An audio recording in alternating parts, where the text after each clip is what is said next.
Tuan Puan tak perlu tukarkan kesemua duit simpanan Tuan Puan ke dalam bentuk emas. Jadi berapa banyak duit yang perlu Tuan Puan simpan dan berapa banyak emas yang boleh Tuan Puan simpan. Tengok video sampai habis, save dan share untuk rujukan akan datang. Asas simpanan yang pertama, Tuan Puan perlu pelbagaikan portfolio simpanan. Bukan hanya fokus kepada satu tempat simpanan sahaja. Ini adalah untuk kurangkan risiko kehilangan.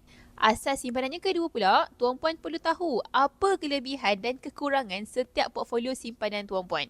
Duit simpan dekat bank tu sesuai untuk disimpan cukup sebanyak 1 ke 2 bulan belanja sahaja. Sebab duit dekat bank sangat mudah keluar dan masuk dengan kadar dividen yang sangat rendah dan risiko kehilangan yang agak tinggi. Duit dekat ASB dan tabung haji pula cukup untuk simpanan 3 bulan pendapatan. Duit belanja hangus dan duit yang Tuan Puan tahu akan digunakan dalam masa 2 tahun. Selebihnya, Tuan Puan boleh pilih untuk bekukan simpanan dalam bentuk aset seperti emas.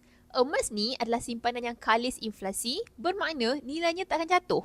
Berbeza dengan wang fiat, semakin lama Tuan Puan simpan, semakin besar dia kehilangan kuasa beli. Sebab tu, ilmu dalam simpanan emas ni penting bukan sahaja untuk Tuan Puan maksimumkan keuntungan tapi untuk elakkan Tuan Puan rugi dalam simpanan. Jadi bagi yang dah bersedia untuk kukuhkan keuangan dengan simpanan emas, Tuan Puan boleh terus isi borang sign up ataupun tekan link di bio saya untuk daftar akaun emas public code. Saya akan bantu Tuan Puan dengan langkah dan cara simpanan emas yang terbaik. Teruskan follow saya untuk dapatkan ilmu mengenai emas dan keuangan.